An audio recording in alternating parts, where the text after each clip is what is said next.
Ya estamos en vivo, mi querido Edgar. Vamos a esperar a que se conecten algunos curiosos, amigos, demás. Ya hay algunos por Ujú. ahí, parece.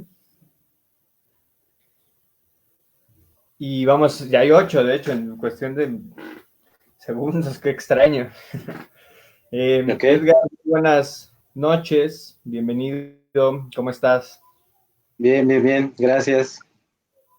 Bueno, pues hoy estamos muy contentos de recibirte aquí en Humo Sólido, aquí en la virtualidad de Humo Sólido. Eh, Humo Sólido, para explicar un poco a la gente que no conoce el proyecto, es una hoja de poesía y gráfica, como esta es una de las ediciones, ¿no? Son 2.500 ejemplares que se regalan gratuitamente en las calles, que reúnen una obra gráfica y una o varias obras poéticas, ¿no? En la parte de atrás, por ejemplo, ha estado Ulises Luján, Greta Rivara Camaji, Rocío García Rey en el número más reciente, y en los grabados Ana Lilia Viveros, Rubén Galván y Roberto Carrillo. Este proyecto tiene como principal objetivo la promoción gratuita de la lectura de poesía y de la apreciación de la gráfica contemporánea, no la gráfica que se está haciendo en estos momentos en el país y en otras partes del mundo. Como dije, es de distribución gratuita justo por su fácil maleabilidad, es solamente una hoja, volviendo un poco al tema de los formatos, del panfleto, de la urgencia poética, que es en lo que creemos, ¿no? No es una revista, un fanzine o un libro propiamente, sino una hoja que puede ser regalada, destruida, etcétera.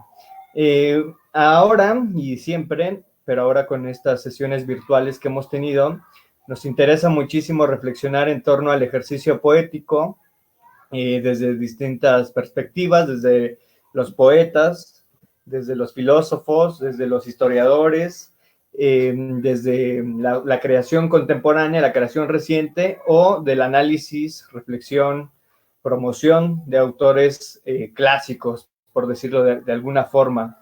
También sucede eso con la gráfica. Hay varias sesiones sobre teoría gráfica, ¿no? La vez pasada tuvimos una con los grabadores de humo sólido. La siguiente, y lo anuncio de una vez, es una sesión sobre artes y enseñanza con Teresa Olmedo y Alejandro Pérez Cruz, que para la gente que está en el mundo del arte o de la gráfica, pues son nombres importantes. Uno es maestra de la Esmeralda y el otro del posgrado en la antigua Academia de San Carlos. Pero bueno, Edgar ha sido convocado por nosotros. Muchísimas gracias otra vez por aceptar la invitación para hablarnos o para aproximarnos al pensamiento, a la obra, vida, algunos conceptos, algunas experiencias del poeta y místico San Juan de la Cruz, un poeta que además es considerado uno de los doctores de la iglesia, ¿no? Estos santos que son, digamos, guías de la espiritualidad cristiana. Además, formó parte, o fue casi, ya tú me corregirás, fue directamente invitado por Santa Teresa de Jesús, fue cercano, perdón, a Santa Teresa de Jesús con los carmelitas, esas exploraciones, por decirlo de alguna forma, del Monte Carmelo. Ahí está la subida al Monte Carmelo del propio San Juan. Y bueno, tú, además de ser filósofo, gran estudioso pues, de los autores cristianos, si me permites, voy a leer tu semblanza para que la gente, que supongo que ya muchos de aquí te conocen, ya ahorita José, Sai, Bianca, Londra, entre otros, ya han mandado muchísimos saludos para ti, Edgar, tu club de fans, ahí está haciéndose presente. Y bueno, Edgar Morales es licenciado en filosofía por la Facultad de Filosofía de la UNAM, con un trabajo, de hecho, sobre San Juan de la Cruz. Es profesor en esa facultad y muchos agradecemos que lo sea. Y también es profesor de la Facultad de Humanidades de la Universidad Autónoma del Estado de Morelos. en las áreas de filosofía medieval y filosofía de la historia y de las ciencias sociales. Ha participado como miembro y como responsable de proyectos de investigación en el Instituto de Investigaciones Filosóficas y la Facultad de Filosofía y Letras de la UNAM.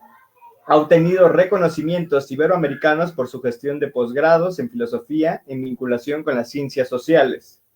Es director editorial de Vitam, revista de investigación en humanidades, publicación arbitrada en proceso de indexación y que es además auspiciada por la Universidad Salesiana de la Ciudad de México. Es miembro también de la mesa de redacción de la revista Metapolítica y colabora eventualmente para la revista norteamericana Literal Magazine y el suplemento cultural La Waldra de la jornada Zacatecas. Sus publicaciones abarcan temas como la mística, el erotismo, la poética, la filosofía política. Y sus recientes investigaciones, como algunos hemos estado un poco cercanos a lo que Edgar Morales ha hecho últimamente, giran en torno a la noción de comunidad en filosofía, ¿no? Desde distintos pensamientos contemporáneos como Nancy, Bataille, Blanchot, algunos de los que nos hemos aproximado gracias al propio trabajo de Edgar. Bueno, quisiera comenzar esta aventura de la exploración de la vida, obra de San Juan de la Cruz. Ya iremos interviniendo más. También a la gente que nos acompaña, vaya poniendo sus preguntas. Las iremos leyendo eventualmente conforme vayan pues apareciendo, ¿no? Tratando de no interrumpir tantas veces a Edgar, pero igual pues las vamos a leer, nos parece importante. Pero quisiera justo sobre tu trabajo de investigación que realizaste, que es una tesis voluminosa, considerando que es una tesis de licenciatura, o quizá nosotros los ahora estudiantes nos parece voluminosa, sobre tu estudio sobre la experiencia subjetiva de San Juan de la Cruz. De las dos cosas que me llaman la atención, el primero es el proceso, digamos, de traducción al lenguaje metafísico, o cómo la metafísica traduce de alguna forma, digiere de alguna forma lo que San Juan trata de expresar con la experiencia mística. Es decir, la trata de expresar en términos, quizá no es que él lo trate en términos místicos, sino que la metafísica de alguna forma traduce esa experiencia para hacernoslas llegar, ¿no? Ya lo decías tú, esta experiencia mística es un acto subjetivo, ¿no? Pero que abre las posibilidades del lenguaje, ¿no? Si bien lo rebasa, abre las posibilidades o abre al lenguaje que se tornará eventualmente en un lenguaje digerido por la metafísica. La otra cosa que me llamó la atención a propósito del tema, del erotismo, es esta distinción que tú haces y que se hace sobre eros y ágape, ¿no? El amor del hombre a Dios o hacia Dios y el amor de Dios hacia el hombre, ¿no? Que es un amor perfecto ya en sí, porque proviene directamente de Dios, ya está concretado, por decirlo de alguna manera, y el eros que va hacia Dios o que está vuelto hacia Dios, que se tematiza desde el banquete, por ejemplo, es un movimiento, un siempre en casa, un siempre en ir y una, digamos, inalcanzabilidad, ¿no? Una imposibilidad de concretarse. Tú mismo lo citas, lo dices, el eros es una especie de mímesis, una especie, digamos, de deseo a su vez, ¿no? Del ágape, ¿no? Es decir, aspira, una aspiración hacia el amor absoluto, que sería el de Dios hacia el hombre. Otra cosa que me pareció muy interesante, y con esto concluyo, ya iré interviniendo yo también, es esta pregunta que en términos filosóficos o del análisis filosófico de la mística, y en particularmente de la mística de San Juan, es, digamos, el orden,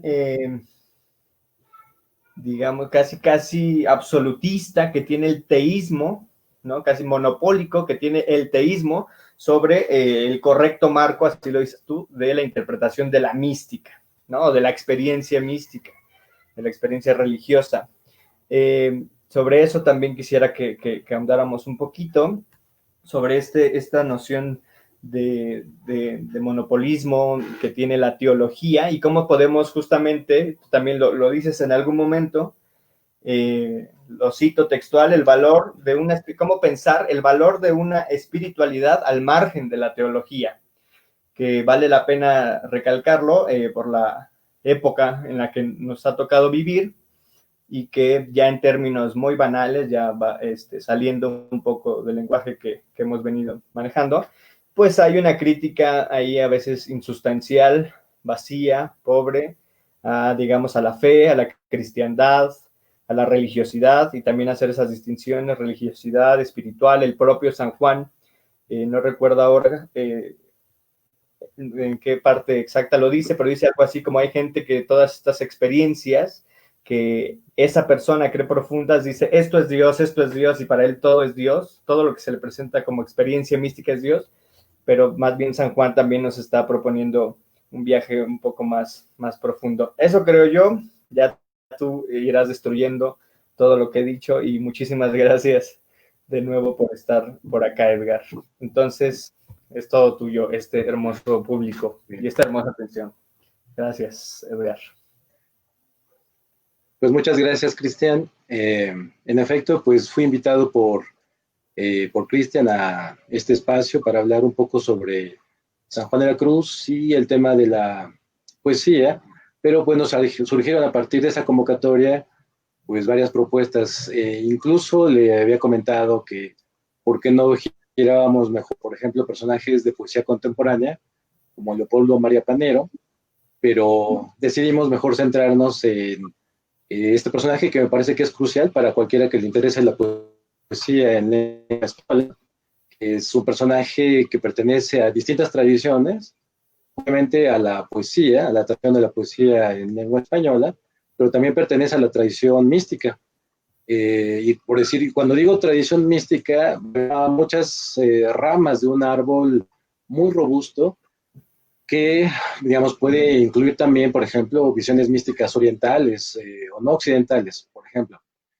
Y en particular, el caso de San Juan de la Cruz también remite a una tradición cristiana. Es una tradición que en el momento en el que se dio, cuando surge, cuando vive San Juan de la Cruz, es que es en el siglo XVI, pues hay una ruptura en el seno de las ideas y dogmas del cristianismo occidental, que pues ya sabemos que da paso a el cisma de la Reforma. De alguna forma, el caso de San Juan de la Cruz representa esta cima en contra de la Reforma protestante, pero que de hecho ha habido estudios que lo acercan de facto, ¿no? En términos más bien como teológicos, a las posturas protestantes más que a las propias católicas de ese momento. En efecto, como recordaba Cristian, hice durante un tiempo una investigación sobre San Juan de la Cruz, una investigación que dirigió la doctora Isabel Cabrera en el Instituto de Investigaciones Filosóficas, pero que también, ¿no? Previo a la asesoría de la doctora Isabel Cabrera, también un poco estuve formando estas cosas en diálogos con el doctor Ramón Shirao, ¿no? A quien obviamente la Facultad de Filosofía y Letras de la UNAM debe, ¿no?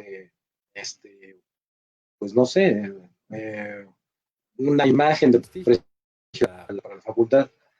El caso de Ramón Shirao era muy interesante, los diálogos que tenía con Ramón Shirao sobre la mística cristiana y en especial sobre San Juan de la Cruz, siempre tenían un punto de tensión. El punto de tensión era que para don Ramón Shirao, la mística de San Juan de la Cruz no podía ser explicada si no fuese a propósito de adherirse a las premisas religiosas cristianas del propio San Juan de la Cruz. Y esto a mí me ponía un poco en entredicho porque además eran, en mi caso, en mi devenir de vida, pues había obviamente un rechazo total y absoluto, ¿no? A cuestiones que tuvieran que ver con asuntos eclesiales. Sin embargo, por supuesto, me interesaba mucho el asunto de la mística como fenómeno cultural, como fenómeno espiritual. Y la tensión con el doctor Ramos Shirao era ¿no? Que no me daba permiso, digamos, no me daba oportunidad como de ofrecer una lectura que no fuese católica, que no fuese teísta. Y por teísta quiero decir que parte del postulado de que Dios existe o de que hay un ser que nosotros llamamos Dios, que existe de hecho, y que en el cual no podríamos comprender una propuesta como la de la de San Juan de la Cruz. Entonces, pues yo empecé un poco a investigar, ya más bien aquí, digamos, un poco amparado en la asesoría de la doctora Isabel Cabrera, otro tipo de materiales, y me encontré, por ejemplo, con un historiador, un filósofo francés importante, que también estudió a San Juan de la Cruz, que entregó una obra, yo creo que me parece que es la mejor, es uno de los mejores estudios, o el mejor estudio que, que hay hasta la fecha sobre el santo. Y miren que cuando hablamos de estudios sobre el santo, estamos hablando de una cantidad ingente, ¿no? De biografías, de tratados teológicos, filosóficos, literarios. La literatura es súper abundante. Me refiero al caso de Jean Barussi. Jean Barussi fue un pensador francés que venía de ciertas áreas del kantismo, del neocantismo, pero que tenía cierto especial interés en lo que pasaba en la espiritualidad de inicios de la modernidad. Es decir, justo aquí el caso de San Juan de la Cruz. San Juan de la Cruz era un punto obligado para la reflexión de Jean Barussi. Y lo que propuso, para decirlo de una manera muy económica, muy rápida, es que se puede hacer una interpretación, entre comillas, científica, ¿no? Es el vocabulario que él ocupa, pero que, bueno, yo podría decir que es una interpretación de carácter racional, ¿no? No dogmático, que no implica una afiliación eclesial. Es un estudio en este sentido, pues, metodológico, sistemático, a profundidad con los textos en archivos, etcétera, etcétera, en conventos, y que al final de cuentas cierra, ¿no?, toda su investigación con una propuesta no teísta. Y esto metió a muchos de los que investigaban a San Juan de la Cruz, que pues más bien eran teólogos, muchos de ellos carmelitas, muchos de ellos historiadores de la espiritualidad católica, pues los metió como un poco en aprietos porque había un trabajo consistente, muy sólido, en el que se podía ofrecer una lectura de San Juan de la Cruz, en donde había un valor ahí, ¿no? Que prescindía, ¿no?, de una lectura teísta. Entonces yo un poco siguiendo ello, pues también me propuse lo mismo. La pregunta aquí era, ¿es posible valorar, por ejemplo, la propuesta que él tiene en los textos, en sus obras, ¿no? Del modelo de vida, el modelo de vida que él mismo encarna, pero sin la certeza que él tuvo? Es decir, podemos nosotros, los lectores de San Juan de la Cruz, abrevar un valor más allá de que nosotros tengamos un compromiso religioso, ¿no? Hay un valor en leer a los místicos. De entrada, por ejemplo, me parece que de hecho muchos de los poetas, o mucha de la tradición poética moderna en español, en castellano, sí debe, ¿no?, en gran medida, digamos, San Juan de la Cruz se convierte en una especie de faro, ¿no? Es una de las cúspides del siglo de oro español, digamos, así de sencillo. Ahí hay un valor, pero una cosa es que haya sido un buen poeta, que haya tenido una pluma fluida y portentosa en términos poéticos, pero otra cosa es que esa poesía quiera decir otra cosa, que alcance un régimen superlativo, lo que llamaba Cristian hace rato, un ámbito metafísico, y que de ese ámbito metafísico nosotros debiéramos como ajustar nuestra visión de la realidad, ¿saben? ¿No? Aceptar por la vía de la belleza poética, en efecto, ¿no? Hay algo que toca el alma y que esa alma finalmente descubre, digamos, a través de esa belleza poética, su naturaleza de criatura, ¿no? De criatura de Dios. Y es finalmente a esto a lo que yo me opongo, tratando de ofrecer un estudio diagnóstico, ¿no? Tampoco quiero decir ateo porque eso es demasiado. Es decir, yo no tengo la certeza de que exista, ni que exista, ni que no exista Dios, ¿no? O eso que llamamos nosotros Dios. Lo único que puedo decir es que no lo sé, ¿no?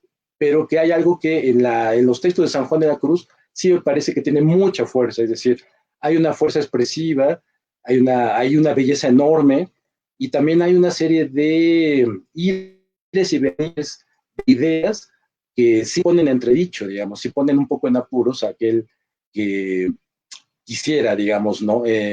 Rechazar o abrazar del todo solamente con un criterio de carácter religioso. Entonces, en ese sentido, creo que las cosas iban hacia aclarar cuáles son las plataformas, es decir, cuáles son los niveles en los cuales San Juan de la Cruz ofrecía su poesía. Y aquí voy a tener que leer un poquito, ¿no?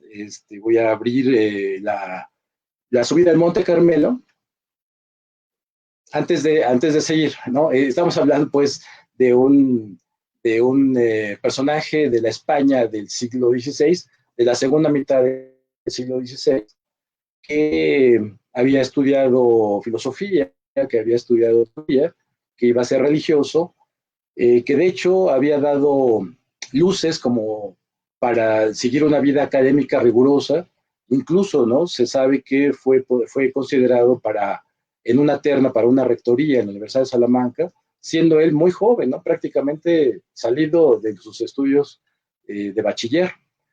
Es decir, pudimos haber tenido a un gran pensador, ¿no? Español del siglo XVI, pero en su lugar tenemos más bien un gran místico y un gran poeta. Entonces estamos hablando de este personaje que ya lo encuadré pues en este contexto de luchas del cristianismo en Europa, y que de todas maneras, aunque él representa para nosotros, los lectores del siglo XXI, representa una de las cúspides del pensamiento católico del siglo XVI, en realidad en su momento estamos hablando de un personaje que fue marginado, que de hecho la hermandad lo acusa, ¿no? de abonar a ciertas perspectivas heréticas. Lo encarcelan, de hecho, casi todo un año, ¿no? En una celda en donde no puede caber, de hecho, un cuerpo completamente estirado, solamente salía 2 veces al día, ¿no? Para comer y hacer sus necesidades. Es decir, se la pasó bastante mal y en general, digamos, en vida, San Juan de la Cruz no tuvo este éxito con el que podríamos pensar que, ¿no? Un santo, ¿no? lo logra en vida, ¿no? En el caso de San Juan de la Cruz no fue así. Él muere muy castigado, o sea, él alcanza la muerte siendo muy castigado por sus hermanos. Bueno, atendiendo estos niveles que yo les decía para comprender el caso de San Juan de la Cruz, pues me gustaría distinguir, de hecho, a partir de los propios textos de San Juan de la Cruz, 3 niveles, ¿no? Estos 3 niveles son el caso de la experiencia, que en este caso se presume que es una experiencia de contacto esencial con Dios, lo que se llama experiencia mística.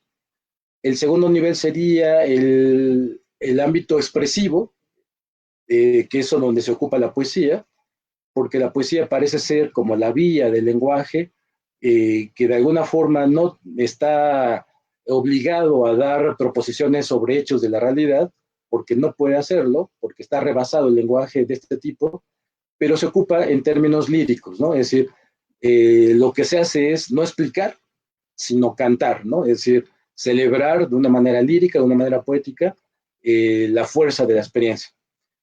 Entonces, esa experiencia es poesía, y el tercer nivel sería el nivel de la explicación, porque su poesía era particularmente bella, particularmente fuerte, ¿no? Contusiva, de tal manera que sus lectores, muchos de ellos, por supuesto, hermanos de fe, en conventos, en monasterios, le pedían pues que explicara, ¿no? Qué símbolos había o qué quería decir para no cometer ningún tipo de herejía, para no pensar de más en cosas que no, le pedían al propio San Juan de la Cruz que explicara sus poesías.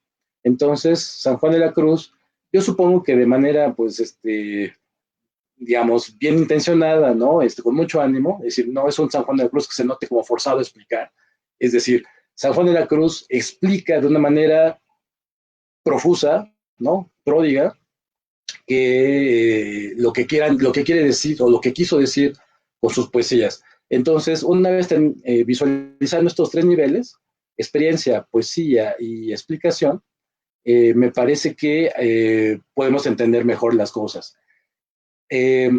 Tenemos obviamente nosotros como lectores los textos, es decir, tenemos una serie de explicaciones sobre lo que quieren decir los poemas de San Juan de la Cruz. Los poemas de San Juan de la Cruz son escasos, es decir, es una producción magra, es una producción muy, muy pequeña, muy delgada. La producción poética de San Juan de la Cruz uno la lee en una hora o menos, ¿no? Es decir, como decía, recordaba Cristian, estamos frente al santo patrono de los poetas, ¿no? De habla castellana, siendo él, ¿no? Un poeta minimalista, es decir, su producción es escasísima. Pero a partir eh, de esa carencia, digamos, de cantidades de poesía, a partir de esa carencia es que se arma una riqueza de prosa, ¿no? Digamos, literalmente prosaica, para poder explicar un verso, por ejemplo, ¿no? Y entonces vemos que en el caso de cuando él introduce sus textos, uno de ellos es La subida al Monte Carmelo, otro de ellos es La noche oscura, otro de ellos es La llama de amor viva, y otros. Pero, por ejemplo, estos tres que he mencionado, también voy a mencionar el caso del cántico espiritual, se trata de libros robustos, libros muy voluminosos, que tratan de explicar apenas, acaso, en el caso de todos ellos, ¿no? Una estrofa o estrofa y media. Es decir, la mayoría de los textos de San Juan de la Cruz, tal como los conocemos ahora, son textos incompletos. Una nota importante aquí para poder seguir el ritmo es que no basta, ¿no? Como lectores, ir a los textos para entender a San Juan de la Cruz o disfrutarlo. Resulta que incluso uno de los carmelitas más distinguidos, estudiosos de la obra de San Juan de la Cruz, como el padre Eulogio Pacho, a quien el propio Jan Baruzzi reconoce como un gran erudito de los textos sanjuaninos, dice que tenemos que enfrentarnos, los que estudiamos a San Juan de la Cruz, los que estudian a San Juan de la Cruz, con un corpus de obras que no es el corpus que él escribió, así de tajante, así de claro. Lo que nosotros podemos leer es una intervención, es decir, está bastante intervenido el texto que nosotros leemos, porque, como ya comenté, el propio San Juan de la Cruz era acusado de herejía, ¿no? De heterodoxia. La intención, de hecho, cuando lo metieron a la cárcel de la congregación, era justamente hacer el prefacio y hacer los trámites para el Santo Oficio. No tenía, digamos, como grandes amistades de altos rangos, ¿no? Ni eclesiales ni políticos, de tal manera que hubiera sido, de haber prosperado eso, seguramente un muerto más de la Inquisición en España. El caso es que no, el caso es que logra, él se escapa, ¿no? Por cierto, aquí, los que saben un poco de cómo funcionan las órdenes religiosas, el que haya desobedecido, ¿no? Es una cosa notoriamente escandalosa, ¿no? No, digamos, desobedece, no practica este voto de obediencia. Este mismo San Juan de la Cruz, les digo, pues es el que escribe un montón de cosas que seguramente estaban plagadas de versos, de frases, de imágenes mentales muy escandalosas, pero que fueron censuradas. El punto es que las obras con las que tenemos que lidiar nosotros, las que podemos leer, son textos que debemos saberlo, son textos que fueron intervenidos por la ortodoxia. Entre la fecha de su muerte y la fecha de la primera publicación de sus obras, tardaron más o menos 30 años, es decir, tuvieron 3 décadas enteras, ¿no? Para poder decir qué lugares de la... Y lo imagino perfecto, ¿no? Me imagino ahí, por ejemplo, al prior de la congregación diciéndole a los más destacados, ¿no? A los más ortodoxos, que por favor revisaran las obras y que por favor le señalaran en dónde hay cosas como errores, ¿no? Errores graves. Y entonces, una vez que se hace este trabajo durante 1 año, 2 años, 3 años, 4 años, etcétera, les digo, son casi 30 años, pues finalmente hay una censura terrible, que es el filtro que pasó ese corpus de obras de San Juan de la Cruz, dándonos lo que nos ofrece ahora. Digamos, nosotros tenemos que habernosla con un corpus intervenido, y es importante saberlo, pues, ¿no? Que de repente, ¿no? Él está hablando de, por ejemplo, un Dios que no desea tener modos, por ejemplo, el modo de ser bello, el modo de ser bueno, o el modo de ser verdad, sinónimo de verdad. El Dios de San Juan de la Cruz es un Dios sin modo, y de repente aparece esta figura Y acto seguido, o no tan acto seguido, pero más adelante, viene esto de que, pero tenemos que sujetarnos un poco, ¿no?, a la teología escolástica, porque la teología escolástica es la que lleva, ¿no?, el magisterio de la iglesia, etcétera, etcétera. Es decir, no es tan, a pesar de que tenemos ciertamente el problema de un texto intervenido, basta con apelar, digamos, a un poco de sensatez, ¿no?, exegética, hermenéutica, para poder entender realmente el espíritu que guía, ¿no?, esa serie de textos de San Juan de la Cruz. Bueno, y entonces es cuando ahora sí retomo el caso de unas de las obras de San Juan de la Cruz que, por ejemplo, en el caso del Cántico Espiritual, que tiene dos redacciones. Hay una redacción que se conserva en un manuscrito en Sanlúcar de Barrameda y otro manuscrito que se conserva en Jaén. El de Sanlúcar de Barrameda es el más antiguo, el prólogo al Cántico Espiritual del manuscrito de Sanlúcar de Barrameda. Dice San Juan de la Cruz: por cuanto estas canciones parecen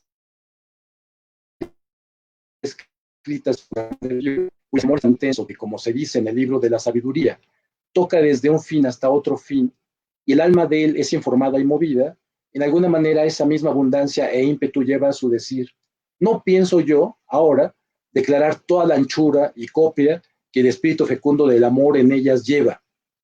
Antes, dice San Cruz, sería ignorancia pensar que los dichos de amor en inteligencia mística, cuáles son los de las presentes canciones, con alguna manera de palabras se puedan bien explicar, ¿no? Entonces, noten, quiero subrayar esto: el propio San Juan de la Cruz está ofreciendo estas explicaciones de sus canciones, de sus poemas, pero dice, no hay forma, ¿no?, de que con estas explicaciones ustedes puedan decir, en efecto, entendí, ¿no?, porque van en sentidos contrarios.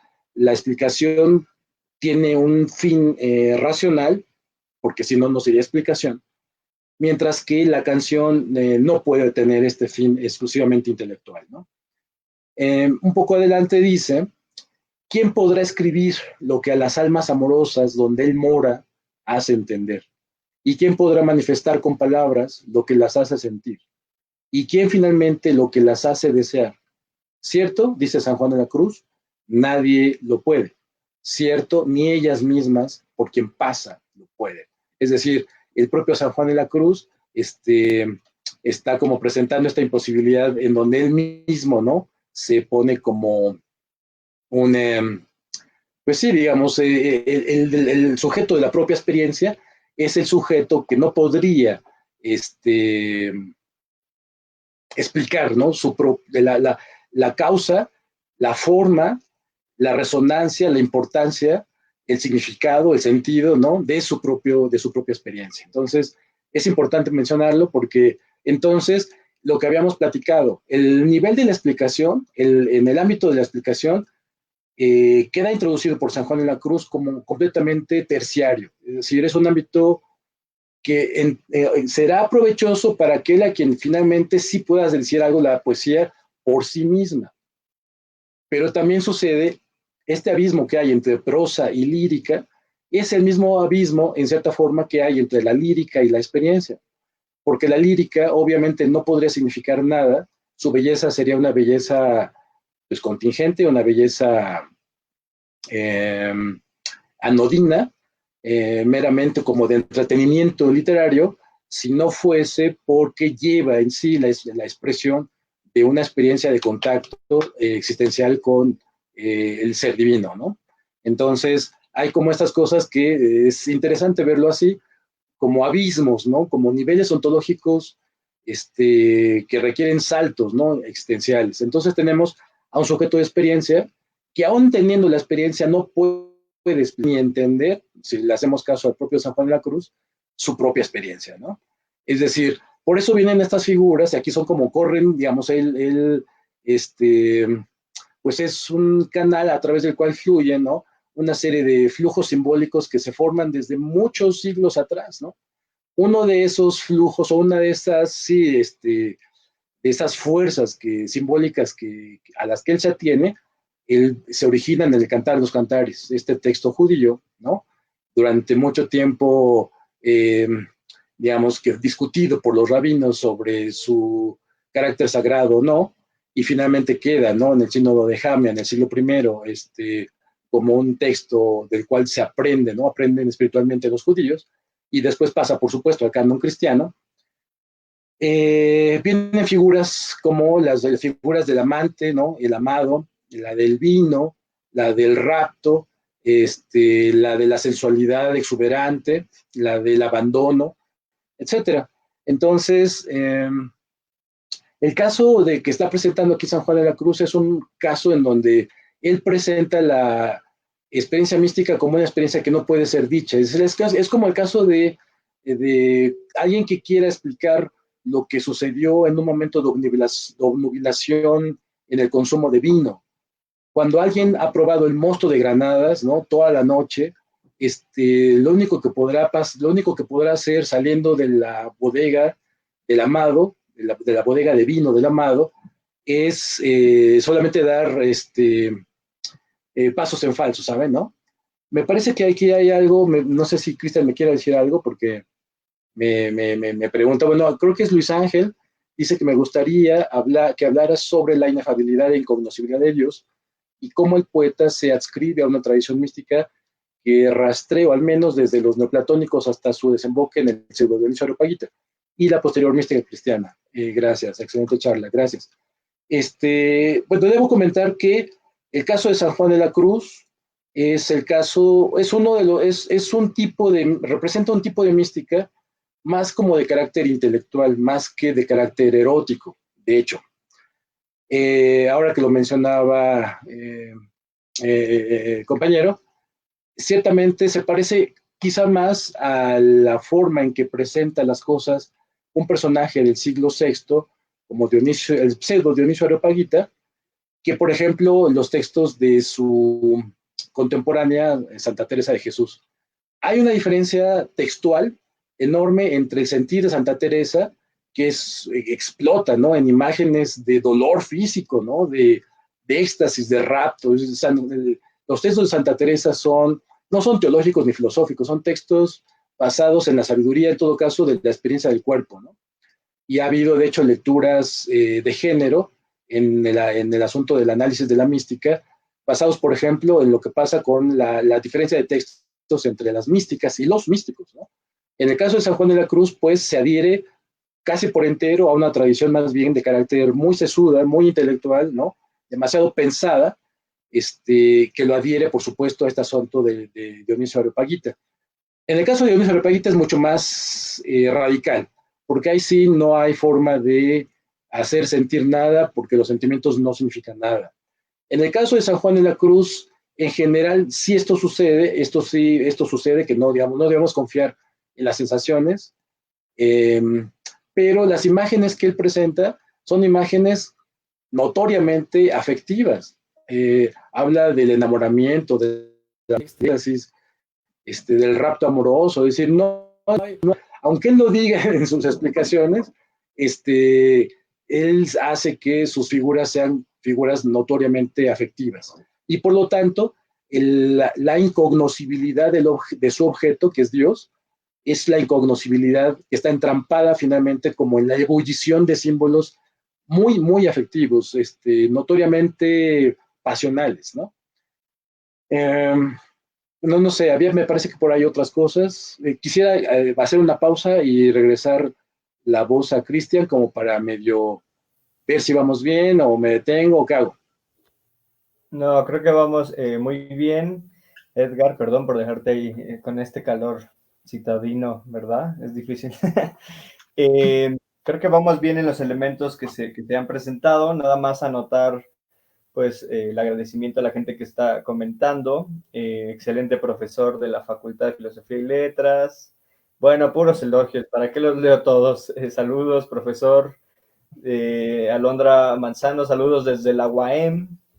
Y bueno, Javi y demás personas, Mar García, demás personas que andan por ahí hablando y saludando, sobre todo. Recordarles que pueden enviar sus preguntas para que Edgar las conteste o trate de ahondar un poco en ellas eventualmente. Solo quería platicarte un poco, Edgar, sobre, este es uno de los libros que tengo de San Juan de la Cruz, unas obras escogidas bastante sencilla, muy resumida, y en el propio, digamos, difusión de esta charla, yo cité este fragmento o esta estrofa, que es de la canción de la glosa soberana, que seguramente ubicas perfectamente. Déjame ver si puedo tener un poquito más de luz por aquí, para que pueda ver bien. Y este fragmento lo que dice es, lo voy a leer: cuando, mi Dios, del fuego de vuestro dulce amor seré encendido, cuando he de entrar en juego, cuando he de ser metido en el horno de amor y consumido. Esto me hace un poco de kick, ¿no? Como de ruido, cuando se habla también de Dionisio Areopagita y otros poetas. Tú mismo hablabas de los más contemporáneos, como el conocido como maldito entre los malditos por algunos poetas, que es Leopoldo María Panero, que tiene esta onda justo de, digamos, diluir el sistema o el régimen de identidad, ¿no? Él fue criticado porque de alguna forma u otra escribía tal cual o trataba de sintetizar su propia personalidad con la de otros autores. Entonces le decían, bueno, es que aquí entonces esto es un plagio, ¿no? Y justamente para poner en crisis ese sistema de identidad, ¿no? De quién es Leopoldo María Panero, entonces. Y me hace un poco de sentido con esta estrofa de San Juan, y que ha tenido también una amplia tradición, esto de ser consumido, ¿no? De traer abajo, digamos, el sistema identitario, el régimen identitario de la, digamos, de la cotidianidad, ¿no? De los sistemas, o del logicismo racional común, a justamente un deshacimiento de la subjetividad, ¿no? O un ir hacia la propia subjetividad, una desobra, un propio, pues sí, como tal cual lo dice San Juan, consumirse en el fuego divino, ¿no? Donde pareciera que también, y ahí es donde va la pregunta, ¿tú qué piensas un poco del sentido apetitivo de esto, del sentido erótico de esto? San Juan insiste muchísimo y me hace mucho recordar también la imagen del Sagrado Corazón, ¿no? De este fuego y de estas espinas, que también es una especie, digamos, de purificación por fuego. Y San Juan recurre mucho, lo que he leído, las obras que he leído de San Juan, a este fuego, ¿no? A este fuego y a este consumirse. Y creo que no solo San Juan, sino mucho del pensamiento y de la teología cristiana. Entonces, por ahí, y te pongo de una vez otras preguntas para que otra vez nos charles un poco sobre lo que quieras charlar, pero para que tengas en cuenta nada más esto. Esto también es de Luis Ángel Core, dice excelente charla. Y bueno, ahí está la pregunta de Luis Ángel. ¿La metáfora o la figura poética puede dar cuenta, aunque de manera parcial, de la naturaleza o del sentir de la experiencia mística? ¿Existe en San Juan de la Cruz una unión mística con Dios o tan solo el alma experimenta la luz y la gracia del Padre? Gracias a ti, Luis Ángel, por tus participaciones. Aquí también anda Rafael Ángel Gómez Choreño, excelente charla, saludos. Ruth Law nos tiene un comentario que dice: hola, ¿puedes andar en lo que llama deseo abisal? La experiencia del Dios deseado y deseante, deseado por deseante, en el centro del alma. Muchas gracias, Ruth, por tu comentario. Y por último, este comentario que acaba de llegar de Bianca Caracas: me gustaría preguntarte sobre la poesía de San Juan y el sufismo. Muchas gracias. Y otra vez gracias a ti, Bianca. Bueno, entonces nos quedamos, vamos contigo, Edgar, a escuchar tus reflexiones en torno a estas cuestiones. Gracias. Bueno, a ver si me acuerdo de todo. Si olvido algo, me recuerdas, Cristian. Saludos, Jacqueline. Respecto al sufismo, que es lo que tengo más presente, es cierto, ha habido muchos estudios que se han realizado sobre las deudas literarias, teológicas, filosóficas, digamos, en general de la tradición mística musulmana, de la tradición sufí. Y obviamente, digamos, al tener en la propia España personajes como Ibn Arabi, ¿no?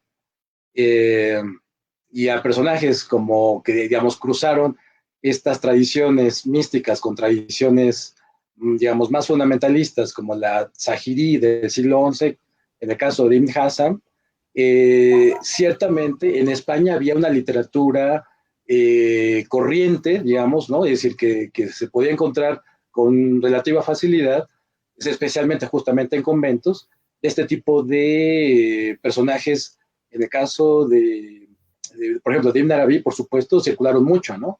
Ampliamente. Ahora, habría que decir que para hacer justicia realmente, no es solamente San Juan de la Cruz, realmente son muchos los pensadores místicos o los místicos cristianos que de hecho tienen deudas con el sufismo.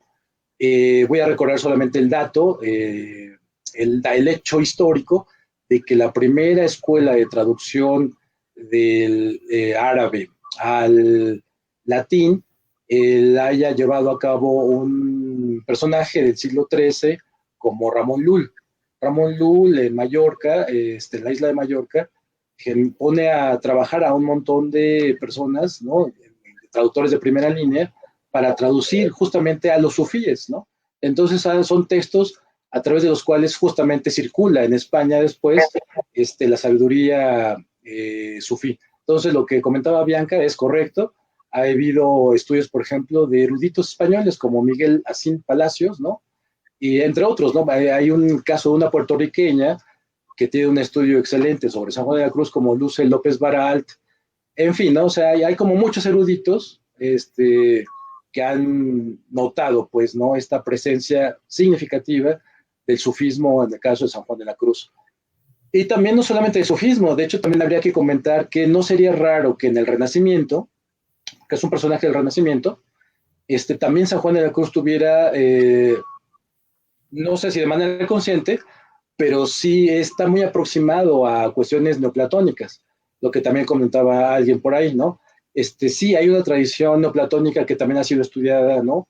En San Juan de la Cruz, y al decir neoplatónica, intervienen aquí, por supuesto, ángulos de carácter, digamos, tanto del neoplatonismo más académico como del neoplatonismo más vulgar, digamos, ¿no? Cuestiones sobre magia y esoterismo, también llegan, ¿no? E impactan al pensamiento de San Juan de la Cruz. En referencia al caso de Panero y la crisis de identidad, me parece que es cierto, en el caso de San Juan de la Cruz, no sé, ya a la distancia, yo no sé quién sea mucho más denso, si Panero o San Juan de la Cruz, por ejemplo, porque eh, son proyectos en donde el yo es una cosa que fastidia. Son proyectos poéticos y existenciales en contra del principio de identidad en ambos casos, ¿no? En el caso de Panero, pues lo sabemos, ¿no? Primero acusado de plagiarismo y después, en el caso, el propio de Panero, criticando, por ejemplo, el caso de la experiencia psiquiátrica, ¿no? Mientras que en el caso de San Juan de la Cruz, dejen comentar esto que no ha salido, pero es importante. Él habla, la gran metáfora, una de las grandes metáforas del pensamiento sanjuanino, y la noche es lo opuesto al día, obviamente, y se propone ser como el ámbito semántico en el que va a proponer San Juan de la Cruz la crisis del mundo. En el mundo yo me distingo del otro. En el mundo yo represento la realidad. Las cosas son distintas unas de otras. Mientras que con la llegada de la noche, estos contornos que están bien definidos en el día se pierden, ¿no? Hay, por decirlo así, ¿no? Una democratización ontológica en el ámbito metafórico de la noche. Es decir, la noche indistingue a los seres, pero no solamente a los seres, sino principalmente indistingue al sujeto. Es decir, ya no hay más separación sujeto-objeto, ya no hay más ámbito de representación subjetiva, sino justamente en el ámbito de la experiencia hay una especie como de fusión, ¿no? Por eso no es raro en los místicos encontrar esta fórmula que, por ejemplo, en el caso de Descartes, ¿no? Lo sabemos más como en el caso de Descartes, la afirmación de yo soy Dios, ¿no? Obviamente sin la pretensión egotista, ¿no? Que podría connotar, ¿no? La frase aislada. Yo soy Dios quiere decir que no parte de esta separación entre el sujeto y objeto.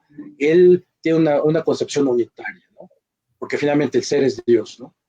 ¿Qué otra cosa? Claro, regreso con el asunto de la metáfora de la noche.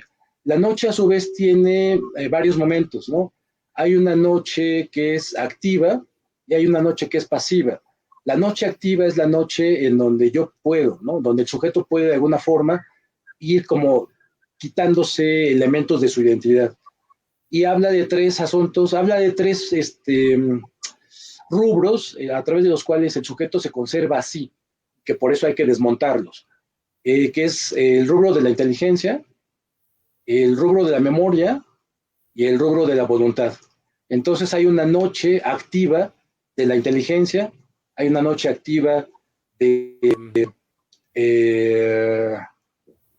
la voluntad, hay una noche activa, se me fueron ahorita, es la inteligencia, es la memoria y la voluntad. Alguien podría, por ejemplo, ya no razonar más, solamente ser una especie como de animal, ¿no? Sintiente en su entorno. No obstante, si alguien pudiese llegar a este grado, por ejemplo, en el caso de Ibn Arabi se menciona, ¿no?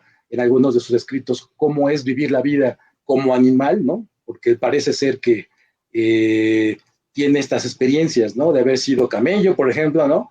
Cosas muy locas que quién sabe qué quieran decir, ¿no?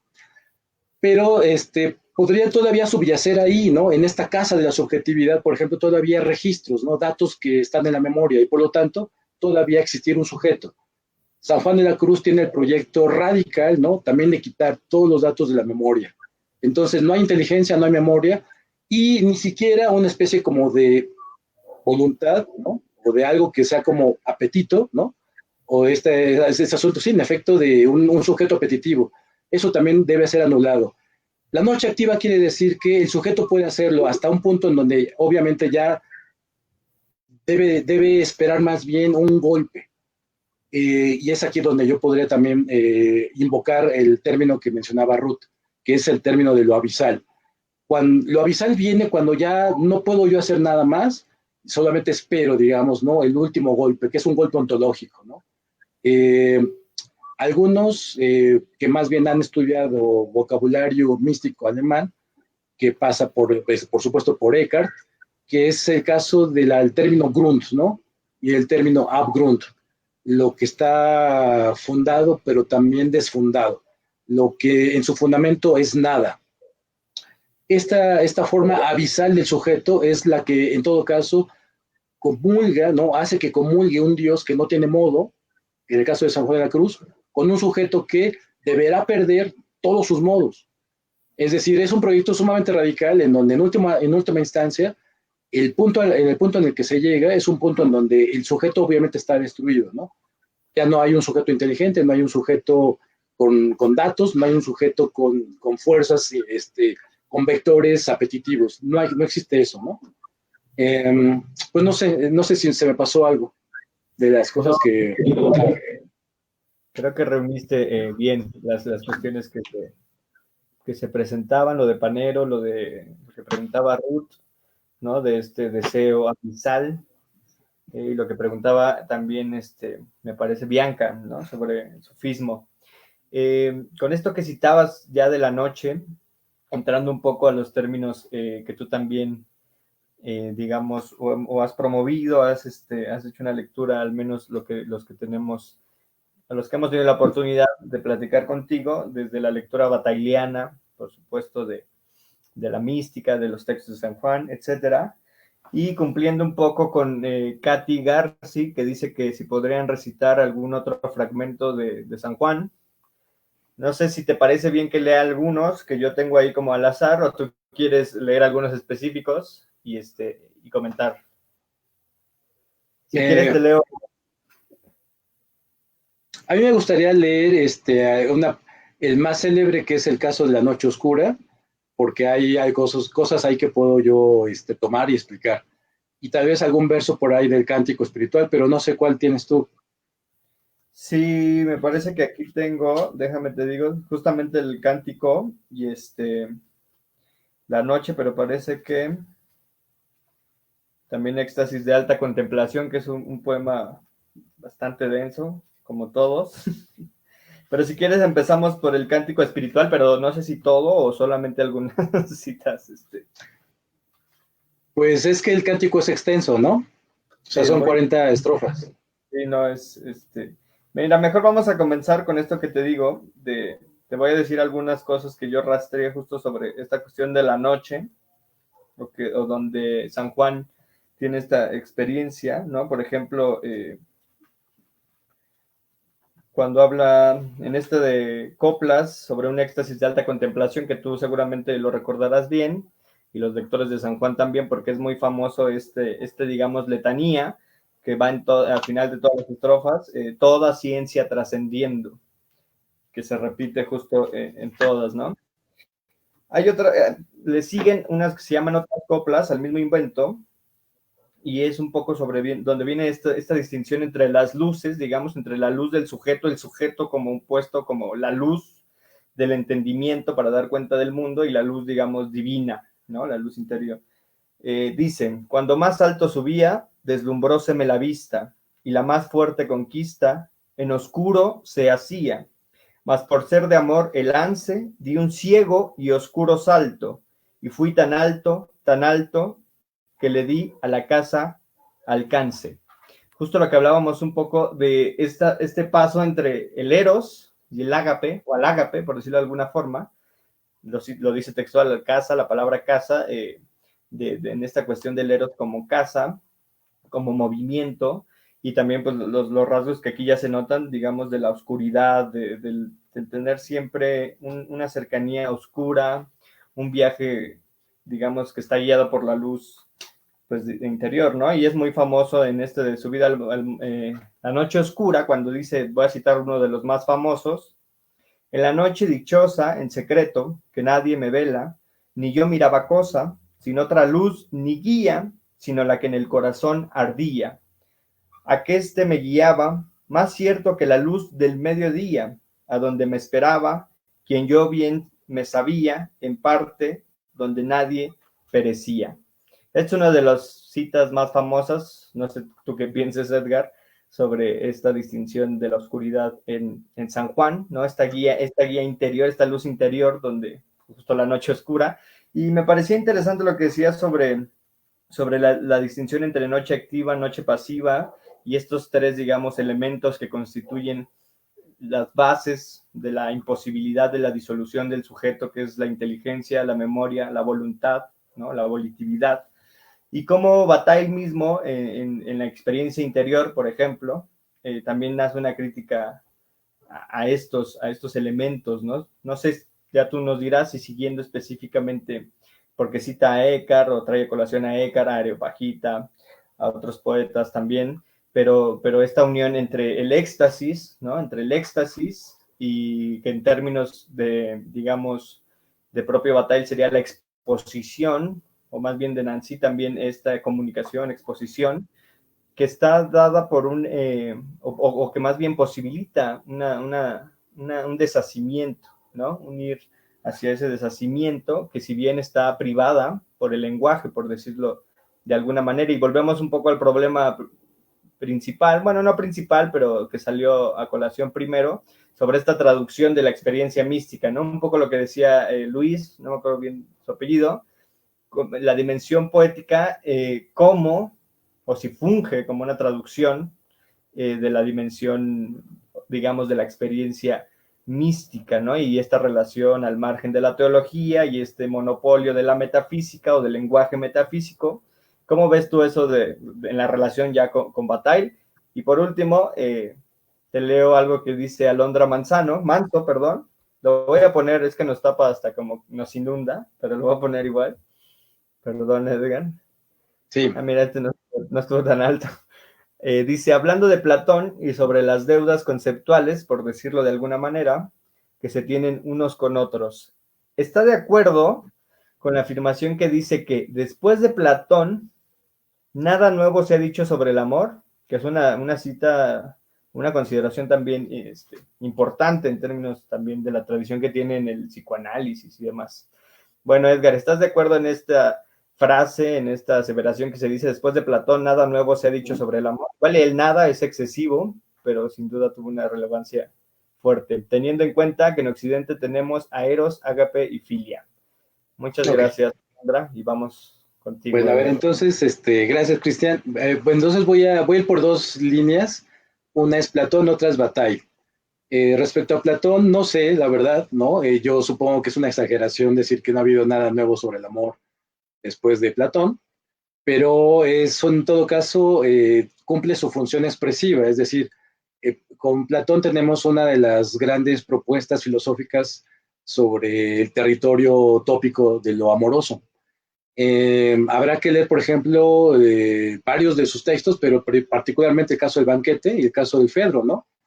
Que curiosamente en ambos el tema del amor o el tema del erótico está ligado al tema de lo retórico. En el caso del banquete con el asunto de los elogios, porque no se trata de buscar la verdad sobre Eros, sino más bien encomiarlo. Y en el caso del Fedro, pues sabemos que termina, ¿no? Remata el diálogo con una exploración sobre la naturaleza de la retórica.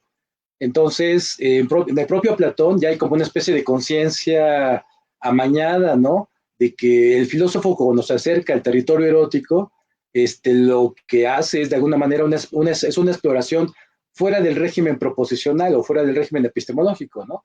Lo que hace es, me interrumpo rápido, es, háblanos más de la metáfora de la noche y la ruptura de la subjetividad. Ok. Lo mantengo ahí en el stand-by. Regreso a Platón. Estaba con el asunto de la retórica, la que hay está como conciencia, como más o menos perversa, ¿no? El filósofo cuando habla del erótico no es un erotómano. El erotómano es en todo caso el místico, ¿no? O el que está justo en el territorio de la experiencia. Lo que hace el filósofo es como hacer un acopio retórico, ¿no? Expresivo, ¿no? Darle un ropaje verbal, ¿no? A esta fuerza que sucede más bien en un ámbito distinto, ¿no? Recordemos que en el caso de Platón, de hecho es muy claro cuando dice que la oposición de Sócrates a Fedro, ¿no? Y la sabiduría que toma de Lisias, ¿no? De un amor que es dueño de sí, que es circunspecto, que es maduro, que rechaza las pasiones de los amantes, porque enferman el alma, contaminan las relaciones sociales y políticas, etcétera, etcétera, se pone en entredicho porque hay una intuición sagrada, la intuición de que quizá nosotros, los que queremos vivir una vida erótica circunspecta, no estamos entendiendo para nada lo que sucede en el territorio propio de la vorágine, ¿no? Del gran huracán de lo erótico, que por eso justo Platón los endosa, ¿no? Los relaciona directamente con una tradición sagrada. Se trata de una manía. La posesión erótica que vemos en los amantes, en los amantes que están como enfermos de amor, los que padecen lo erótico, obviamente no son los que escriben, ¿no saben? Platón es el que escribe, Platón es el que abreva, por ejemplo, de Safo, la poeta, pero Safo no era una filósofa, ¿saben? ¿No? Es decir, aquí hay como otra vez estos juegos de niveles, o sea, siempre vamos a estar como con estas cosas. Lo que yo podría decir es que, al menos con San Juan de la Cruz, sí queda claro que la línea va siempre abonando, ¿no? La prosa siempre va abonando el valor a la poesía y la poesía siempre va abonando valor a la experiencia. Pero hay un punto en donde, como ya lo planteé al principio de la charla, ya cuando uno llega, por ejemplo, al valor de la experiencia misma, si nosotros no tenemos la certeza de Dios, entonces se convierte en un muro infranqueable, ¿sabe? ¿No? Es decir, hay un impasse y el lenguaje no puede hacer nada frente al valor que presume, ¿no? La poesía mística. Entonces aquí sí, ¿no? Digamos, mientras a nosotros no nos toque una experiencia mística, digamos, lo que podemos hacer es, como decía Jorge Guillén, este gran poeta cubano, quedarnos de este lado de la ladera, ¿no? Es decir, ver la belleza, ¿no? Que explota, ¿no? Tras esa pared, ¿no? Y en el caso de Bataille, Por supuesto, digamos, Bataille me parece que es uno de los grandes pensadores del siglo XX, ¿no? Sin duda, y que es un personaje que sí logra de alguna forma zafarse, ¿no? Zafar la producción de pensamiento filosófico de las convenciones en las que tenía amarrada, digamos, ¿no? Es un cierto hechizo de la noción de sistema a principios del siglo XX, ¿no? Pienso, por ejemplo, en el caso de Bersón o de ciertas tradiciones fenomenológicas, ¿no? Que, por ejemplo, llegan a Ponty, que llegan a Sartre. En el caso de Bataille, se trata de una exploración agreste, vital, existencial, ¿no? Supercorporal, de explorar límites, ¿no? Del pensamiento filosófico. Y justo uno de esos límites es el que más o menos tematiza una de sus grandes obras, que es La experiencia interior, con la que comienza justamente, ¿no? La mención, ¿no? Como empieza a ser una caja de resonancia semántica, ¿no? Retórica, que tiene que ver con Santa Teresa de Jesús, con Eckhart, con Dionisio Areopagita, por supuesto con San Juan de la Cruz, a quien cita, porque finalmente sí hay una empatía en el proyecto batailiano y el proyecto de los místicos. La gran diferencia será que Bataille, por supuesto, un poco como lo hemos ofrecido aquí, no puede, ¿no? Es que aunque se quiera, no se puede adherirse a una tradición a ciegas, ¿no? Que pone como el único valor de la experiencia mística en la fe, ¿no? Esto no puede suceder con Bataille. La fe misma debe ser revocada, que es en todo caso lo que pareciera que no hacen los místicos, ¿no? Pero más bien no hacen no los místicos me parece que siempre lo hacen, más bien no hacen los que abrevan en términos religiosos de los místicos, que siguen teniendo una serie de principios rituales, morales, dogmáticos, ¿no? A partir de los cuales ese fuego terrible está controlando, ¿no? Está controlado, está domesticado. Mientras que lo que sucede con los propios místicos, y en el caso de la escritura del propio Bataille, es en efecto entrar en un viaje de catábasis, es decir, de caída, ¿no? Del régimen de identidades. Es un territorio abismal, es un territorio en donde ciertamente el lenguaje ya no nos va a ayudar, no sirve como para armar redes, ¿no? De significado. Aquí justamente se trata de lo contrario. Se trata de quitar las redes, de quitar las referencias, quitar el propio sujeto de representación. Esto es un poco lo que pretende Bataille. Quien llega, en todo caso, la experiencia de haber llegado a este desanudamiento de significados, en todo caso tendrá una experiencia soberana, ¿no? La noción de soberanía batailiana es una noción muy, muy, muy parecida a la noción de experiencia mística. Solamente habría que leer bien, no la tradición que ve que tras la experiencia mística hay un ser llamado Dios. Porque si ese ser llamado Dios es el Dios creador, es el Dios que hizo los cielos y la tierra en no sé cuántos días, que tiene un plan moral para la humanidad, que tiene un plan de salvación, etcétera, etcétera, entonces estamos hablando de un Dios que tiene modalidades de aprehensión. Yo sé en cuál Dios creo, ¿saben? Sin embargo, el Dios al menos de San Juan de la Cruz, pero también el de Dionisio Areopagitas y el de muchos otros místicos, es un Dios que rechaza, ¿no? Es refractario completamente a estas modalidades referenciales, es decir, con las que podemos referir, ¿no? A esa entidad. El Dios de los místicos es un Dios sin modo. Y esto quiere decir que no hay forma, literalmente no hay forma de hablar de él, ¿no? Pues esto, no sé, respecto a Bataille y respecto a Platón. Sí, muchas gracias. Incluso respecto a... Ajá. Muchas gracias, Edgar. Justo tengo una cita y quisiera ahondar en dos conceptos de Bataille para esta interpretación de San Juan. Solamente recordar que Benech o Negle nos dice, háblanos más de la metáfora de la noche y la ruptura de la subjetividad. Creo que ya se ha tratado ampliamente, igual lo podemos seguir trabajando y seguramente se hará. Y Soberanes Ant dice, ¿no puedes dar una reseña breve sobre el contexto en que se escribe el poema de la noche oscura en el alma? Ahí lo tienes para entender un poco más este aspecto de la desolación en el poema. Ok, bueno, esa es sencilla y terrible, y es dramática. porque se escribe ese poema a la luz de la experiencia de su encarcelamiento. Ya les platiqué, ¿no? Que fue encarcelado por sus hermanos carmelitas y que lo metieron a una celda oscura, húmeda, no daba el sol, no había ventanas, y no cabía él, es decir, no podía estirarse. Y así se la tenía que pasar las 24 horas, a excepción de 2 pequeños momentos para cuando salía, ¿no? Para comer, ¿no? Y seguramente para hacer sus necesidades. Era terrible. En esos días se sabe por sus biógrafos, ¿no? Los biógrafos de esos días, que él empezó a sufrir problemas dermatológicos y que se generó una franja, ¿no? Vertical y una horizontal, es decir, se formó una cruz en su espalda, pero que cuando pues lo curaban, y etcétera, parece ser que emanaba, ¿no? Una fragancia agradable, ¿no? Esto seguramente tiene que ver con los asuntos agiográficos, es decir, las cosas maravillosas que se atribuyen a los santos.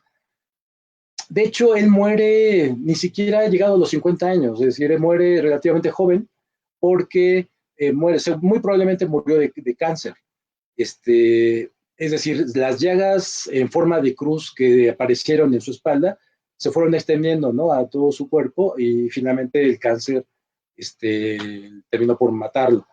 Hubiera sido interesante porque recuerdo un dato simpático, biográfico, es que no lo querían en la congregación en España, que de hecho, pues para desecharlo en cierta forma, lo iban a llevar, lo iban a traer a la Nueva España, ¿no? Entonces hubiera sido maravilloso, ¿no? Que San Juan de la Cruz hubiera tenido una producción en México, ¿no? En la Nueva España, y no sé qué cosas hubiera sido, ¿no? Hubiera hecho, ¿no? Como religioso, como prior incluso, ¿no? Como superior, ¿no? De alguna congregación carmelita descalza en la Nueva España, pero eso no lo supimos porque murió, ¿no? Pero ese es el contexto del poema de la noche es el caso terrible, ¿no? De su encarcelamiento. Y hay una anécdota muy simpática, ya les dije, ¿no? Él cuando decide escaparse, porque, digamos, pudo hacerlo, en algún momento pudo hacerlo, desobedece, ¿no? A su voto de obediencia, es decir, es terrible para un religioso hacerlo, ¿no? Desobedece y cuando camina fuera del convento, el primer lugar a donde llega es a un lugar de unos amigos que le ofrecen, ¿no? Chocolate. Es decir, parece ser como muy, muy random, ¿no? La situación, pero es muy importante que haya pedido chocolate porque el chocolate en esos días era una bebida, ¿sabe, no? Exótica, ¿no? Casi afrodisíaca, ¿no? Prohibida ciertamente. Y por ejemplo, los que viven en México y pueden ir a San Ángel, al convento es carmelita, al ex convento carmelita, pueden ver un documento ahí, ¿no? Exhibido como de un edicto, donde hay un edicto de prohibición de chocolate, ¿no? Entonces es interesante que San Juan de la Cruz, ¿no? Les digo que es un dato anecdótico, pero importante, el que desobedece a su voto de obediencia es el mismo que va y pide chocolate, ¿no? Y lo disfruta sin problema. Y es el mismo autor que en sus textos niega, ¿no? El valor es decir, que está invitando a rechazar los sentidos. Entonces, pareciera que hay una contradicción, ¿no? Es decir, superficialmente hay una contradicción entre una forma de vida de alguien que toma chocolate, es decir, que disfruta, ¿no? Las sensaciones, y por otro lado, que alguien que está escribiendo contra los sentidos. Pero realmente no hay contradicción, hay una lectura de fondo que debe entenderse. Cuando el caso de San Juan de la Cruz y otros místicos están negando el ámbito del sentido, no están pensando en que hay que quedarnos ciegos, ¿no? Y sordos y cosas así. No es el caso, ¿no? Simple y sencillamente se trata de no torcer el camino hacia los sentidos. Es decir, los sentidos deben ser apagados en su nomenclatura valiosa. De hecho, hay textos de San Juan de la Cruz en donde él se adhiere explícitamente a las tesis empiristas. El alma es una tabula rasa en la que empiezan a escribir las sensaciones, no todos los datos. pero justamente porque la tesis empirista hace que lo que está en el alma sea solamente mundo, justamente es que hay que, digamos, empezar a borrar esa tábula, ¿no? En fin, hay muchas cosas que San Juan de la Cruz habría que leer como, no de una manera superficial, ¿no? Porque si de una manera superficial, pues, por ejemplo, no gozaríamos del mundo, ¿sabe? ¿No? Y no se trata de eso. Se trata de una negación en un nivel muy distinto, ¿no? Se trata de la negación del sentido en su ambigüedad, ¿sabe? ¿No? En la ambigüedad semántica de la palabra. Sentido como ámbito de los sentidos, pero también la negación de sentido como ámbito de significación de la vida, ¿no? Es decir, por ahí no va la cosa, ¿no? La negación del sentido es la negación que se hace del significado último que pudiera tener el mundo por sí mismo, al margen de la fe, por supuesto, ¿no? Pues eso. Bueno, gracias, Edgar. Tenemos como 3 preguntas muy extensas. Trataré de resumirlas y dejar las mías para el final. No voy a aprovecharme de mi posición aquí como tu host. Creo que todos tenemos muchísimas preguntas. Te las comparto. Luis Ángel Gutiérrez, que nos ha estado comentando, dice: las coplas sobre un éxtasis de harta contemplación son un ejemplo de que la experiencia mística, la contemplación de lo divino, trasciende la razón, la ciencia, la discursividad. Pero esa contemplación, la visión de Dios, la podemos entender como tiniebla. ¿Quieres que responder o te leo todas? Sí, sí, déjame responder, ¿no? Si no se me van las cosas.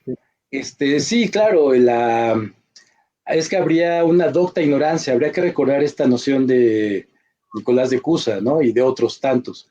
Hay un tipo de ignorancia que es deseada, que es deseable, que en todo caso es una docta ignorancia.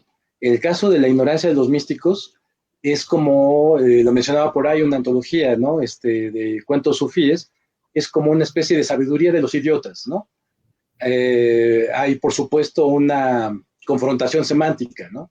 Docta ignorancia, ¿no? O sabiduría de los idiotas. Pero es el hecho, es el caso. En el propio Platón, si uno lee con cierto cuidado el pasaje de la República, en donde habla de la metáfora de la línea, deberá quedar claro para cualquiera que estudie Platón que el valor no es el valor de la filosofía por sí misma. Es decir, el asunto no se queda en la dianoia, en el discurso, en el diálogo. Esto es para Platón, para el Platón que está escribiendo la República en ese momento, al menos, es la filosofía, el ejercicio poético, es decir, perdón, el ejercicio filosófico, es una propedéutica para el alma, para que llegue el punto de saltar, digamos, de ese ámbito de la representación de proposiciones, ¿no? Dialógicas, de tesis y antítesis, a un ámbito de contemplación pura, ¿no? Que sería lo que él llama, lo que engloba con el término de nous, ¿no? En griego, o de inteligencia, pero que es una inteligencia no discursiva. Entonces, sí, digamos, y desde Platón hasta el que ustedes quieran, ¿no? Y ya, por ejemplo, cuando Wittgenstein en el Tractatus habla de das Mystische, ¿no? Es decir, ocupa este vocablo tan problemático, ¿no? Imagínense leyéndolo Bertrand Russell, ¿no? Por supuesto, es muy complicado, ¿no? Pero Wittgenstein sabía muy bien qué es lo que quería, digamos, por qué traía la fuerza semántica de un vocablo como de lo místico, ¿no? Y por qué al final, en el Tractatus, desecha, ¿no? La escalera a través de la cual ha crecido, a través ha ascendido, ¿no? En su visión del mundo, y cuando llega a tener la correcta visión del mundo, ¿no? Entonces ya no necesita más la escalera y entonces ya no hay más lenguaje, ¿no? Y de aquello que no se puede hablar, mejor es callar, ¿no? Entonces, hay este tipo, por supuesto, de juegos, ¿no? Entonces, eso respecto al asunto de la inteligencia como oscuridad, por supuesto, parecieran contradictorias, pero esto funciona así en la mística. Hay una inteligencia oscura, ¿no? No diurna. Hay una inteligencia oscura, nocturna, abismada, ¿no? Sí.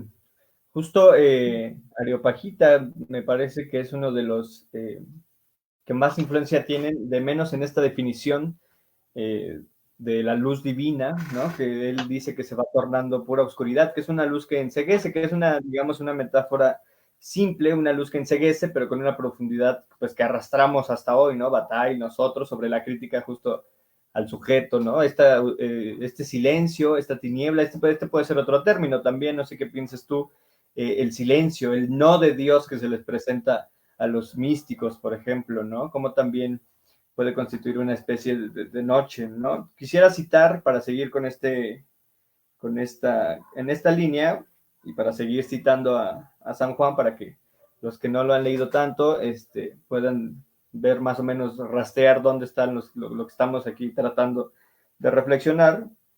Me hace mucho sentido uno que está, que le llaman sus instrucciones y cautelas, que es más prosaico. Hay uno donde dice, es un fragmento de la tercera cautela, que dice, y acuérdate de lo que dice el apóstol Santiago, y cita, si alguno piensa que es religioso, no refrenando su lengua, la religión de vana es. Cierra y dice, lo cual se entiende menos de la lengua interior que de la exterior, ¿no? Otra vez podríamos hacer esta distinción pues, de las lenguas, la lengua interior, la lengua exterior, en términos de la discursiva. Este otro, justo insistiendo en el tema de la oscuridad un poco, es el 21 y el 22 de la segunda parte de Avisos y Sentencias Espirituales. 21. Para que el alma vaya a Dios y se una con Él, antes has de ir no comprendiendo que comprendiendo, en el olvido total de criaturas, porque se ha de trocar lo conmutable y comprensible de ellas por lo inconmutable e incomprensible que es Dios. 22. La luz que aprovecha en lo exterior para no caer es al revés en las cosas de Dios, de manera que es mejor no ver y tiene el alma más seguridad. Es mejor no ver, un poco siguiendo la noción de tiniebla que hacía Luis Ángel. Así es. ¿Sobre Decir, eso? no solo es mejor, no solamente es mejor no ver, sino también es no aspirar a lo más, sino a lo menos, ¿no? Hay otro poema de San Juan de la Cruz que tiene esta tesitura, ¿no? No pretender eh, salir, ¿no? Sino entrar, no pretender elevar el vuelo, sino caer, ¿no? Las figuras de San Juan de la Cruz son figuras, ¿cómo se puede decir? Como de revés cultural, ¿no? Es decir, mientras que la cultura está encaminada a ciertos objetos diurnos, ¿no? Simbólicamente diurnos, es decir, llenos de significado distinto, ¿no? Distinguible. El proyecto de San Juan de la Cruz es un proyecto, va de retro, ¿no? Es decir, vamos hacia atrás. Es un proyecto, si esto es una subida, si el proyecto racional es un proyecto en constante anábasis, en constante ascensión, el proyecto místico es el contrario, es el proyecto hacia la tiniebla, hacia lo profundo, hacia el subsuelo. De hecho, puede ser escandaloso para algunos de los que nos están escuchando, pero este Dios que es el objeto de deseo de la mística, en el caso de San Juan de la Cruz, pues a lo mejor le llamamos Dios por un asunto muy cómodo, ¿no? Porque está la palabra, pero se parece más a otra cosa, es decir, no se parece tanto a Dios, porque Dios en todo caso es como más benévolo, ¿saben? Es más compasivo. El caso de San Juan de la Cruz es el Dios que sí lo mete en aprietos existenciales de durísima intensidad, ¿no? Es decir, hay mucho sufrimiento. En el caso de San Juan de la Cruz hay mucho, mucho sufrimiento. Ciertamente hay mucha soledad, ¿no? Y de hecho es una soledad que estas cosas no es un sufrimiento que se padezca, es un sufrimiento que se goza. No es una soledad indeseada, es una soledad que se desea, porque es la soledad que se tiene frente al amado, ¿saben? ¿No? Es decir, también hay un trastocamiento, lo repito, hay un trastocamiento del orden de los significados. Es decir, hay una especie de antisemántica que se pone a funcionar, ¿no? De una manera, por supuesto, anómala, y el propio Dios, que en términos de la cultura diurna es el objeto de deseo de todos, porque es el bien, porque es la verdad, porque es la bondad, porque es la justicia, etcétera, etcétera, es la síntesis de los objetos culturales, y en cierto sentido es como el objeto de toda metafísica, casi casi como siguiendo a Kant, Lo contrario es el objeto de deseo de los místicos, ¿no? Es el Dios sin modo, es el Dios que se da en plena oscuridad, ¿no? Es el Dios que se da en la embriaguez, en la pérdida, ¿no? Ahora, hay otra cosa que también hace dramático el asunto, que los místicos, cualquiera de ellos, ¿no? Eh, se han convertido, ¿no?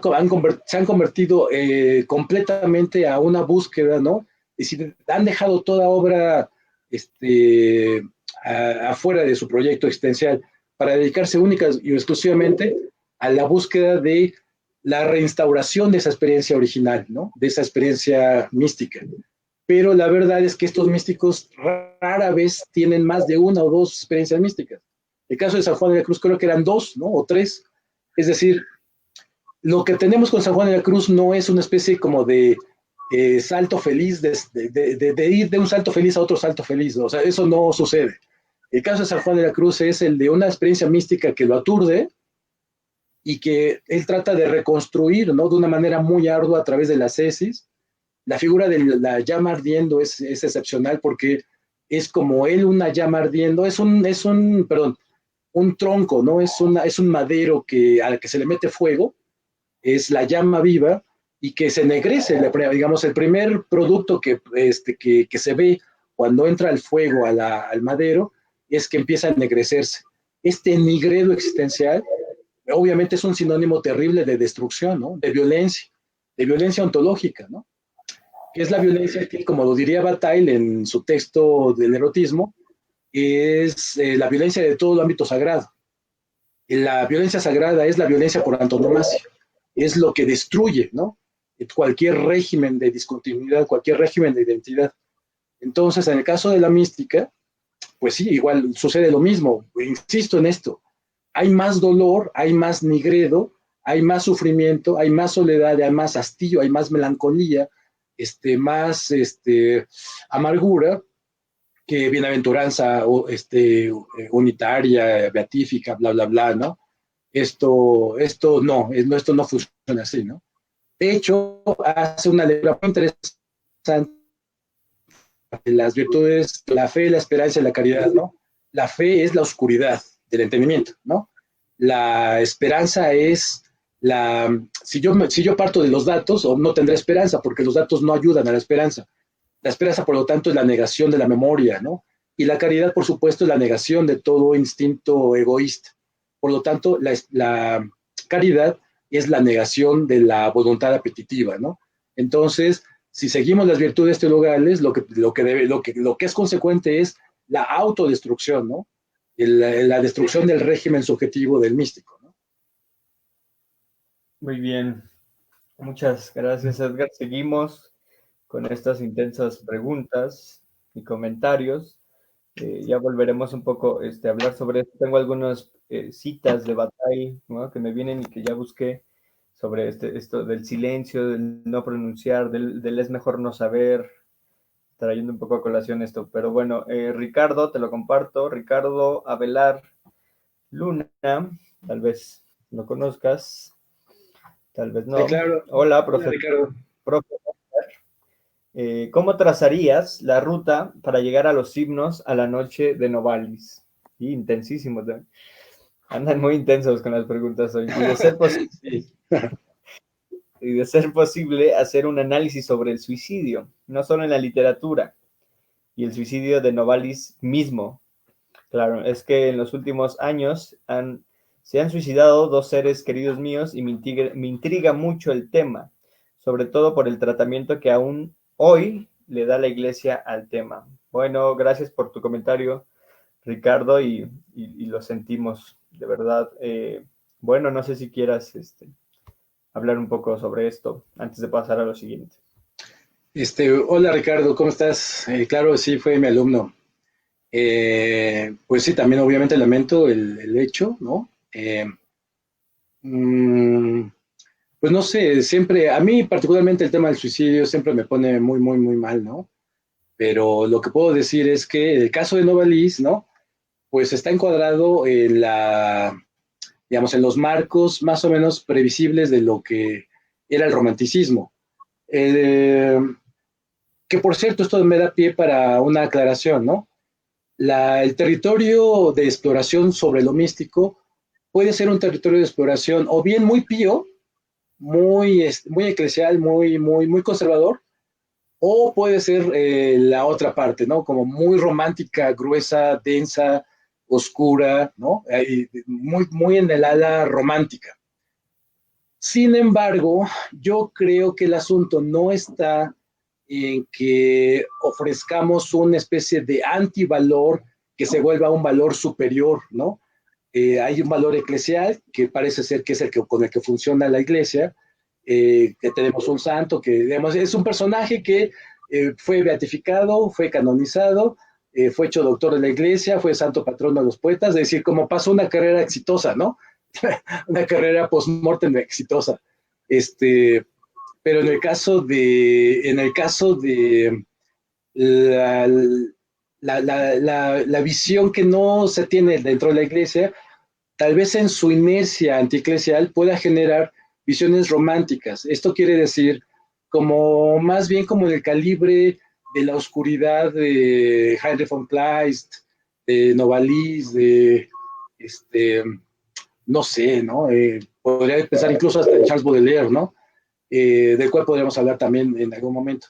Pero no creo que sea el caso, es decir, no creo que haya que generar un valor contrario al valor ortodoxo. Más bien lo que se trataría es de escapar a todo régimen que frente a este ámbito de lo existencial, al menos de lo existencial que se pone en el ámbito de los superlativos y de los límites superlativos, como el caso de la muerte, ¿no? Y del suicidio, por lo tanto, quiera decir algo. Es decir, la mística, yo creo que de ahí, digamos, de la mística no vamos a sacar un significado ni a favor ni en contra de, de qué hacer con la vida. Es decir, yo creo que el caso de la mística no está hecho para eso. Lo que podría pasar con el caso de la mística es más bien la desarticulación, ¿no? Paulatina, el desamarre, el desajuste de todo régimen de certeza. Porque lo que me parece que sucede con el ámbito de muchos suicidas, no quiero decir de todos, pero de muchos suicidas, es que justamente parten de un régimen de certeza, ya sea corporal por una enfermedad o de una certeza de carácter social o vital. Por cierto, pues aprovecho como para recomendar este texto clásico sobre el suicidio, que es el de Durkheim, ¿no? Porque a Durkheim, justamente, imagínense un personaje de finales del 19, principios del 20, cuando todavía veía, ¿no? Mirando hacia el siglo XIX como la gran moda que había en suicidios en Europa, pues por supuesto, él como sociólogo, un sociólogo muy precoz, se dio cuenta de que el suicidio debía tener explicaciones transobjetivas, ¿no? Es decir, debe haber explicaciones objetivas sobre los suicidios. Y entonces él hablaba de un suicidio nómico, anómico, un suicidio egoísta, altruista y un suicidio anómico. Pero bueno, ya no complico el asunto. Sintetizo. Yo creo que de la mística no hay digamos, no hay abono ni a favor de la conservación de la vida, ni a favor de la destrucción literal de la vida. No va por ahí, es otro. Es justamente lo contrario, es la destrucción de todo tipo de confianza en un tipo de certeza tan absoluta y tan terminal como esas, ¿no? Aquel que la afirma o que la niega. El místico no podría afirmar nada al respecto. El Dios sin modo lo que ha hecho con el místico es también amodalizarlo, desubjetivarlo, quitarle el principio de dicción, ¿no? En primera persona. No, digamos, en ese sentido, yo no esperaría ni lo diurno ni lo nocturno en este sentido tan confiado o romántico, ¿no? Bueno, eso. Ok, sí, justo vamos a pasar. Bueno, Luis Ángel tiene otra cuestión, igual ahí la pongo para que la tengamos en cuenta, pero justamente es interesante esta relación mística con el traer abajo ese nivel de certeza sobre la vida, ese nivel, digamos, discursivo, de discursividad de la existencia. Agamben me parece hace un análisis también de la relación astrología, ciencia, Descartes, mística, ¿no? Bastante interesante, que como ahora no nos va a dar tiempo. Ya casi estamos por despedirnos, tristemente. Ahí coméntenos si quieren que Edgar vuelva, yo quiero, así que lo voy a invitar, aunque nadie comente. Ojalá acepte después de esta charla participar en algunas otras. Bueno, antes de pasar a lo final, vamos con Luis Ángel, que dice, háblanos, supongo brevemente, o no sé, sobre la influencia de la mística y la poesía de San Juan en Palafox y Mendoza. Gracias. No, desconozco completamente la obra de Palafox y Mendoza, entonces no podría decir nada. Pero lo voy a estudiar. Bueno, ahí queda de tarea. Ricardo tiene ahí otro comentario, bastante trágico también, lo sentimos. Eh, y bueno, solamente anotar algunas cositas que te decía, justo de Bataille en la experiencia interior, cuando habla pues de esta como, desuso del lenguaje, y también del carácter del drama, ¿no? También trayendo a colación un poco lo que se ha hablado hasta ahora, y que en esta frase que dice, si no supiésemos dramatizar, no sabríamos salir de nosotros mismos, ¿no? Todas estas figuras que se repiten, salir de nosotros mismos, el deshacimiento, la desobra, entre otros, que justamente encuentran a uno de sus, voy a decirlo así muy llana y burdamente, uno de sus principales enemigos, al lenguaje, ¿no? Al lenguaje en el que se instaura justamente los regímenes de discursividad, de identidad, de negación, ¿no? La negación que juega un papel bastante importante en todos los regímenes de lenguaje, pero que a lo mejor no se le ha dado la suficiente exploración, ahora quizá un poco más con Heidegger, entre otros. Eh, Justo esto, ¿no? Ahondar un poquito en esto y volver un poco sobre esta cuestión del dolor, del sufrimiento, ya para ir cerrando, que el propio San Juan dice algo así como, a ver, espero poder encontrarlo, pero es algo así como que quien no busque a Dios en la cruz, aquí está, 9 y 10 del primer apartado, otra vez de avisos y sentencias espirituales. Si quieres llegar a poseer a Cristo, jamás le busques sin la cruz. El que no busca la cruz de Cristo no busca la gloria de Cristo, ¿no? Esta imagen de la cruz que también era importante. No sé si quieras compartirnos algunas de las imágenes que teníamos por ahí, ¿no? Si no, este, nada más para ir cerrando, para ir aligerando, bajando un poco, ¿no?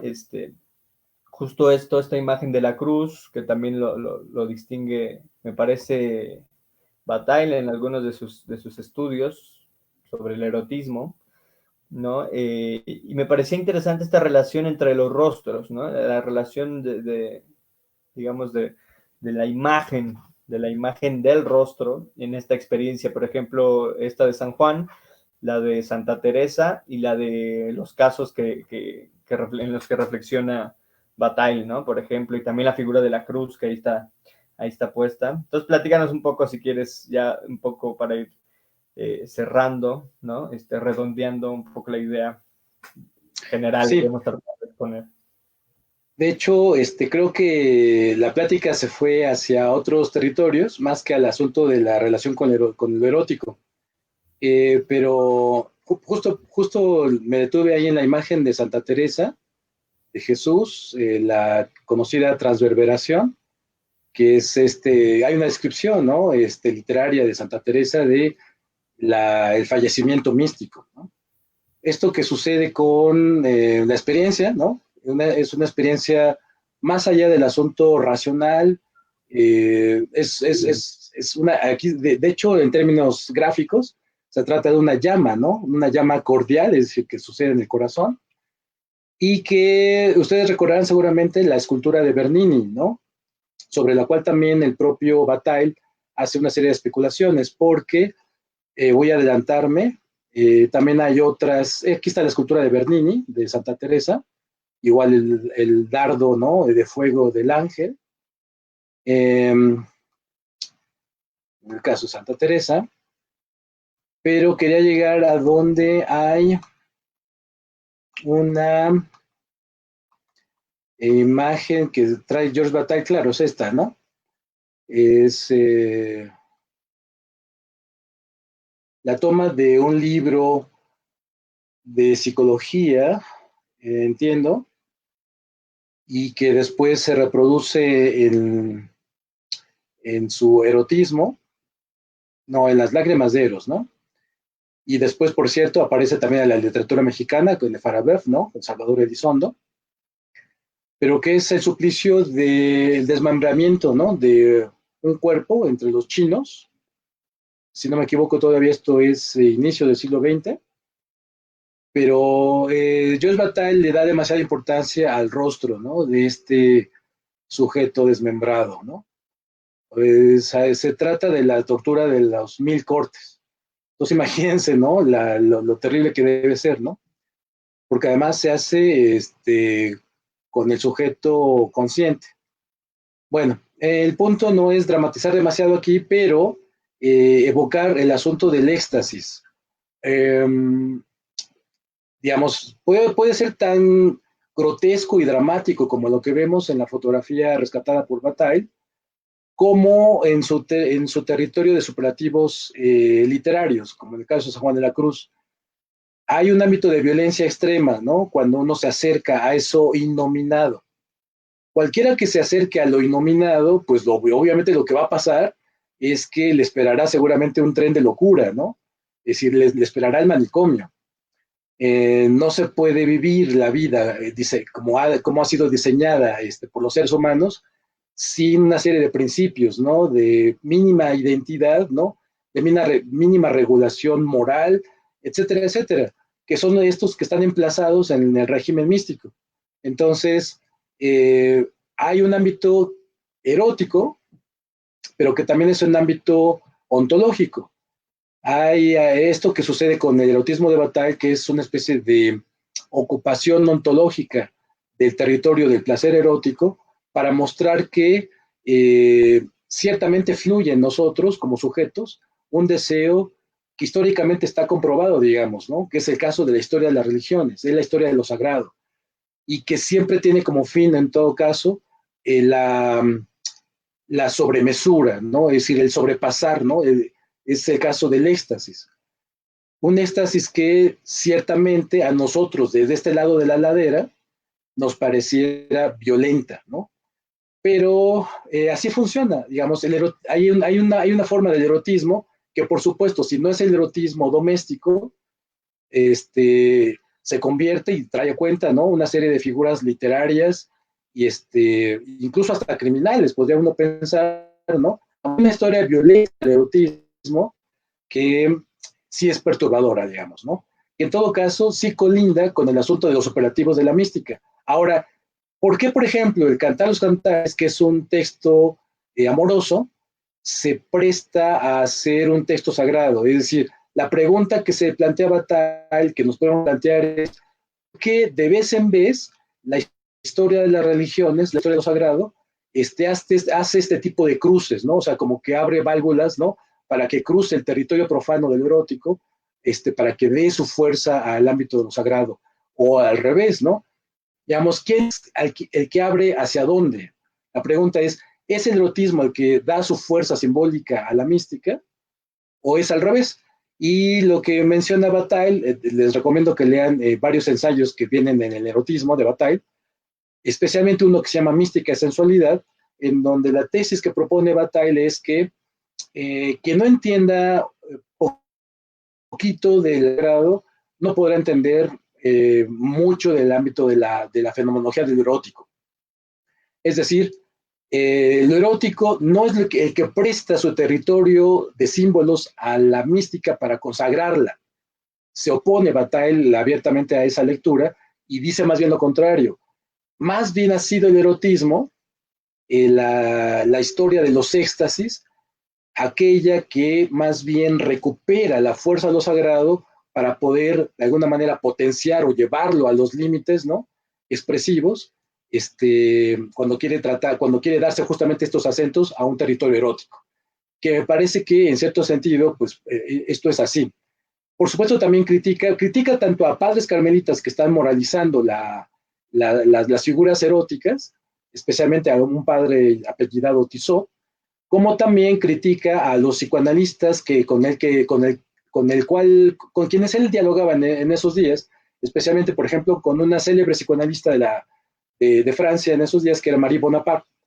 Entonces ella pensaba, por ejemplo, Marie Bonaparte, que la experiencia mística podía ser entendida en su deflactación, ¿no? De un orgasmo o una vida orgásmica frustrada que eventualmente acaece, ¿no? Como en éxtasis simbólico en las figuras místicas. Es decir, lo que pasa con la fuerza mística para Marie Bonaparte es la explotación simbólica, ¿no? De estas represiones, ¿no? De la libido en varias, especialmente, por supuesto, en varias de las vidas de formación religiosa.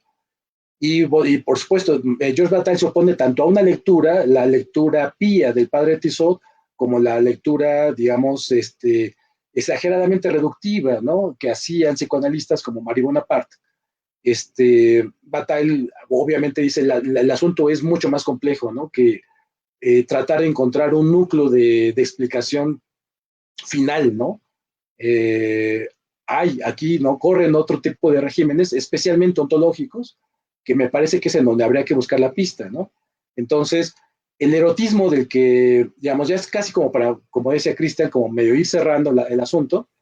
Yo creo que el erotismo que habría que buscar en el ámbito de la mística, sí es un erotismo que no pertenece al asunto del erotismo de los cuerpos, no pertenece al erotismo de los corazones, como el caso de las grandes historias de amor, ¿no? Que usualmente son trágicas, sino que pertenece a un nivel de erotismo en el que la subjetividad y el mundo en su conjunto, que es el mundo profano, por supuesto, están destruidos, están violentados, ¿no? Por un régimen que les sobrepasa, que es el régimen sagrado. Bien, bueno, pues quisiéramos seguir preguntando y preguntando, creo que da para muchísimo, como la mayoría de los temas que a uno se le van ocurriendo, que son importantes, dignos y profundos. A la gente que nos vio y que se mantuvo toda la transmisión, les agradecemos muchísimo su atención. A la gente que comentó también, muchísimas gracias por compartir sus preguntas, sus reflexiones, su situación actual. Muchísimas gracias por compartirlo con nosotros. Seguiremos haciendo estas transmisiones cada 15 días. Son 2 al mes, entonces una es sobre poesía o sobre el pensamiento que gira en torno a la poesía o a los poetas, y otra es sobre gráfica o el pensamiento que gira en torno a la gráfica, para tratar de abarcar estas dos dimensiones que unen a la hoja de poesía humo sólido, que es la poesía, y la gráfica. Edgar, muchísimas gracias por tus palabras, por tu tiempo. Ojalá, y con esto trato de comprometerte, podamos hacer aquí en Humo Sólido o en otro espacio algunas otras charlas sobre San Juan, sobre misticismo, sobre los temas que tú andas trabajando, que acaben muchas preguntas que no se hicieron y que no nos va a dar tiempo de hacer, ni mucho menos de responder en torno tan solo a estos temas, pero como ya leímos en tu semblanza, pues manejas también filosofía política, medieval, a lo mejor no en términos ya solamente místicos, entre otros temas que andas por ahí. Y claro, los contemporáneos o digamos, los poetas recientes, por decirlo de alguna extraña manera, como Leopoldo María Panero, entre otros. Entonces, híjole, eres una persona con la que podemos hablar de muchísimas cosas. Lástima por ti, porque entonces todos querremos absorber un poco de eso, de tu tiempo. Entonces, bueno, de modo, esas es las consecuencias que hay que pagar. Muchísimas gracias, Edgar. Ojalá te hayas sentido cómodo en este espacio. Sí, claro, por Y, supuesto, muchas gracias. y Muchas bueno, gracias por la ¿dónde invitación. para la gente que está un poco interesado y que a lo mejor no ha tomado, no ha sido tu alumno o no está un poco lejos, digamos, de tus círculos habituales, ¿dónde te podemos encontrar? ¿O tienes algún blog? Tienes un blog, de hecho. Entonces, si podemos compartirlo, ¿quieres que lo diga yo? Pues a su vez tengo y no tengo, porque la cultura de los blogs ya entró en desuso, pero igual quedaron registros, ¿no? Pero además no era mi blog, ¿no? Sino que era un blog que yo abrí, en el que interactuaron muchos amigos míos que quisieron interactuar en ese blog a título de no aparecer como sujetos, ¿no? Es decir, entran a ese blog y no se sabe quién está detrás, ¿no? Entonces, una especie de como comité invisible místico, ¿no? Una cosa así. Es decir, es un blog que no, a su vez no me pertenece como a varios que han, por supuesto, pues con quienes me he relacionado en la vida, ¿no? Entonces hay post de naturaleza disímil, ¿no? El blog se llama Atopia Blog, en el servidor de Blogspot. Entonces es atopiablog.blogspot.com. Y ahí podemos. Claro, también mi correo que está en los cauces oficiales de las páginas de la universidad, en este caso la Facultad de Filosofía y Letras, creo que es más fácil por ahí, ¿no? Están ahí mis correos, ¿no? Y también a través por supuesto, de Cristian y el espacio amable de la página, ¿no?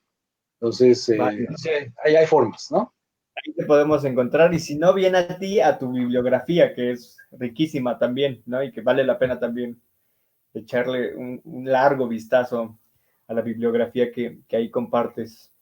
Ahí está, compartir los comentarios de Soberanes Ant, Luis Ángel, Katy, Ruth, Alejandra, Ajedrez Alfereza, Alfonso Valerio, saludos Edgar. Gracias a ti tuve un acercamiento a San Juan de la Cruz. Bueno, pues ha quedado sembrada ahí de alguna forma una semilla. Ojalá sigamos charlando sobre esto. Muchas gracias, Edgar. Muchas gracias a todos de nuevo. Sigan a la página y ahí estaremos compartiendo cosas de todos nuestros invitados, eventualmente el blog donde participa Edgar, un blog donde ahí van a encontrar bibliografía relacionada a lo que está trabajando Edgar y algunos otros colegas filósofos que andan ahí también en el anonimato. Y también estaremos compartiendo lo referente a Humo Sólido y a cómo va surgiendo. ¿Tú escribías poemas, Edgar, ya para cerrar? Muy malos. Bueno, ya tendremos una charla también de eso. Edgar, tienes las puertas abiertas. Ya me siento como conductor de televisión, así diciendo todo. No, mejor ya vámonos. Pero Edgar, lo último, cuando quieras y ojalá vuelvas, te estaremos esperando e insistiendo. Abrazos a todos, buenas y místicas noches y experiencias. Muchas gracias, hasta luego.